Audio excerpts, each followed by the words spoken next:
Karibu sana katika mwendelezo wa taarifa zetu za kimataifa kutoka vita ya Urusi na Ukraine. Na muda huu utasikia taarifa kuhusu Urusi imeangusha mabomu au imeshambulia huko nchini Ukraine kwa mabomu mengi zaidi na kusababisha maafa mengi kwa raia huko nchini Ukraine, lakini pia kwa baadhi ya miundombinu nchini humo. Utasikia pia uchambuzi wa taarifa hii kiundani kabisa, na kusihi tu ya kwamba ungana nami mwanzo hadi mwisho, na pia unaweza kubonyeza neno subscribe kama bado hujafanya hivyo, ili pia taarifa zote hizi unazipata kwa muda mwafaka kabisa kutokea hapa kwenye chimbo letu la habari za kimataifa JMTV. Urusi imeendelea kuongeza nguvu zake za kijeshi dhidi ya Ukraine kwa kutumia mbinu mpya mashambulizi angani, ambayo kwa mujibu wa taarifa kutoka Wizara ya Ulinzi ya Ukraine iliyotolewa Novemba 4 mwaka huu, imesema kuwa Urusi imeangusha idadi kubwa zaidi ya mabomu ya angani yaliyoongozwa au KAB katika mwezi uliopita Oktoba pekee tangu vita hiyo ianze mwaka 2022, na mashambulizi haya yamekuwa na athari kubwa katika maeneo ya mstari wa mbele, yakiharibu miundombinu ya kiraia na kuongeza hofu miongoni mwa raia nchini humo. Wahusika wakuu katika tukio hili ni vikosi vya anga vya Urusi vinavyohusishwa moja kwa moja na kuendesha mashambulizi hayo, na upande wa pili ni jeshi la Ukraine ambalo limekuwa likipambana kudhibiti makombora na mabomu hayo. Kwa mujibu wa Wizara ya Ulinzi ya Ukraine, imesema ya kuwa vikosi vya Urusi vimeongeza kiwango cha matumizi ya mabomu yanayoongozwa, silaha za kisasa zinazotumika katika vita vya kisasa vya anga ambazo zinatumiwa kuwalenga wanajeshi, vituo vya mawasiliano na miji yenye wakazi wengi nchini humo.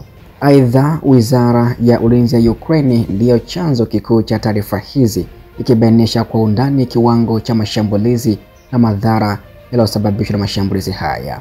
Taarifa ya Wizara ya Ulinzi ya Ukraine inaeleza kuwa katika mwezi Oktoba pekee, Urusi iliweza kurusha zaidi ya mabomu 5328 ya aina hiyo, idadi ambayo ni kubwa zaidi kuwahi kutokea ama kurekodiwa katika kipindi cha mwezi mmoja tangu mwanzo wa mwaka 2025.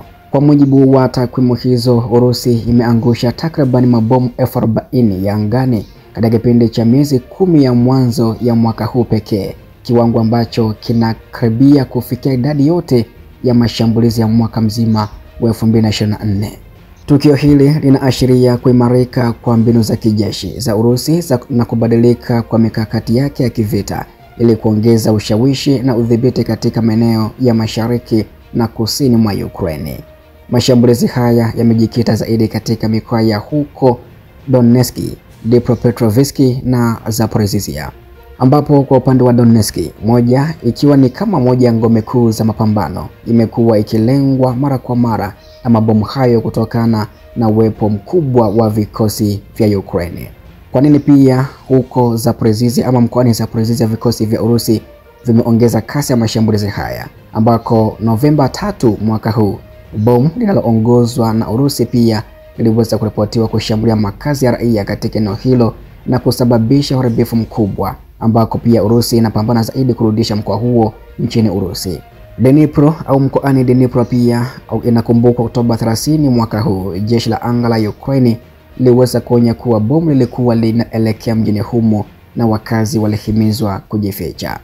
Maeneo haya yamekuwa mstari wa moto tangu kuanza kwa vita, na matumizi ya mabomu ya angani yanaonekana kuendeleza kampeni ya Urusi ya kudhoofisha ulinzi wa Ukraine na kuwatisha raia katika maeneo hayo.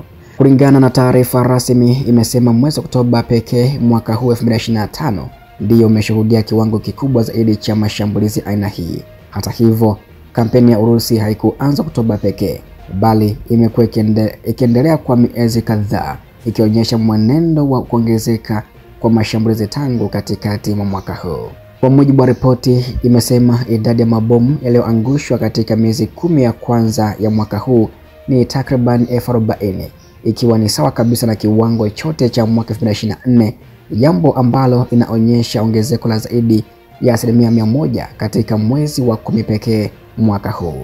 Sababu kuu ya kuongezeka pia kwa mashambulizi haya ni kubadilika kwa mkakati wa Urusi katika vita, ikilenga kutumia silaha rahisi lakini zenye ufanisi mkubwa kiuchumi na kimkakati.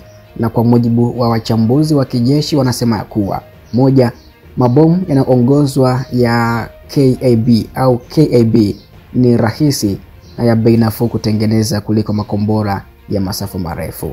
2. Wanasema ya kuwa yanatolewa kutoka ndani ya anga ya Urusi au maeneo yanayokaliwa na Urusi, hivyo yanaepuka hatari ya kulengwa na mifumo ya ulinzi ya anga ya Ukraine. 3. Wanasema ya kuwa Urusi pia imeboresha teknolojia yake ya mabomu hayo yakifikia masafa ya hadi kilomita 200, hivyo kuruhusu mashambulizi kutoka mbali zaidi ya mstari wa mbele. Kwa mtazamo wa kisiasa, ongezeko la mashambulizi haya linaweza kuwa sehemu ya mkakati wa Urusi wa kuongeza shinikizo kwa Ukraine kabla ya majira ya baridi, kipindi ambacho mapigano huwa magumu zaidi. Mashambulizi haya hufanywa kupitia ndege za kivita za Urusi ambazo hurusha mabomu ya angani yaliyoongozwa kwa teknolojia ya GPS au laser.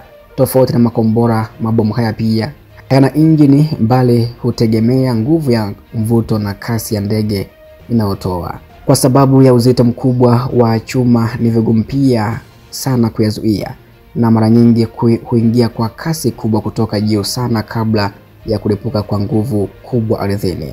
Aidha, mabomu haya yanatumika kulenga miundombinu muhimu kama vituo vya umeme, silaha na kambi za kijeshi, huku mengine yakishambulia maeneo ya raia. Ripoti za ndani ya Ukraine zinasema kuwa katika baadhi ya miji kama mkoa wa Zaporizhia na huko Dnipro, nyumba, shule na hospitali zimeathirika kabisa kutokana na mashambulizi hayo. Mashambulizi hayo pia yamezidisha mateso kwa raia wa Ukraine na kusababisha uharibifu mkubwa wa mali.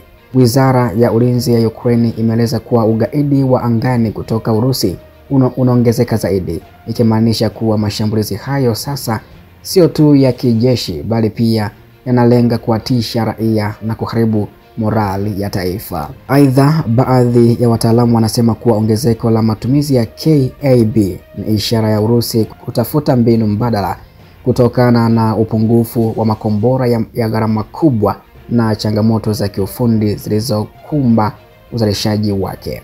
Kuharibiwa kwa miundombinu ya kiraia kunazidisha changamoto za kiuchumi na kibinadamu, huku mamilioni ya watu wakiwa hatarini kukosa huduma za msingi kama umeme na maji.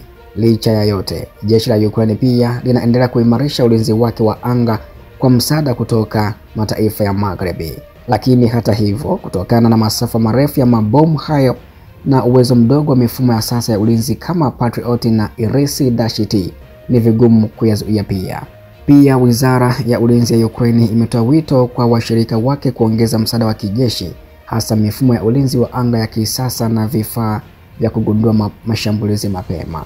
Wataalamu wa kijeshi na wachambuzi wa kimataifa wanasema ya kuwa mwenendo huu unaonyesha hatari kubwa ya vita vya muda mrefu zaidi. Kwa mujibu wa vyanzo vya kimataifa kama Institute for the Study of War, yani ISW, wanasema Urusi sasa inatumia mbinu za mashambulizi ya anga kama sehemu ya vita vya uchovu ama war of attrition, ikilenga kuifanya Ukraine kuchoka kiuchumi pamoja na kijeshi. Aidha, matumizi makubwa ya mabomu pia yanaongozwa yanaonyesha kuwa Urusi imeimarika kiteknolojia licha ya vikwazo vya kimataifa hasa kutoka Magharibi, na wakati huo pia nchi za Magharibi zinaendelea kuonya kwamba kuongezeka kwa mashambulizi hayo kunahatarisha maisha ya raia na kukiuka sheria za kimataifa za vita. Kwa ujumla, naweza nikasema kwamba pia mashambulizi ya Urusi kupitia mabomu ya angani yaliyoongozwa yameweka rekodi mpya ya ukatili wa kivita, hasa katika mwaka huu 2025, yakionyesha mwelekeo wa vita unaozidi kuwa hatari zaidi kwa nchi hizo, ambapo idadi kubwa ya mabomu yaliyorushwa zaidi ya 5300 katika mwezi mmoja inaonyesha dhamira ya Urusi ya kuendeleza shinikizo kwa Ukraine bila kujali gharama za kibinadamu. Ukraine kwa upande wake inakabiliwa na changamoto kubwa ya kujilinda, huku ikiomba msaada zaidi kutoka kwa washirika wake wa NATO na Umoja wa Ulaya.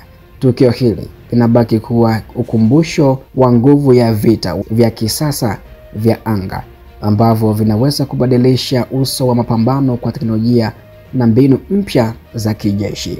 Na huu ndio mwisho wa taarifa hii na uchambuzi wa taarifa hii. Taarifa zaidi pia endelea kututembelea kila siku na kila wakati kufahamu mengi zaidi kutoka huko vita ya Urusi na Ukraine. Hii ni JM TV.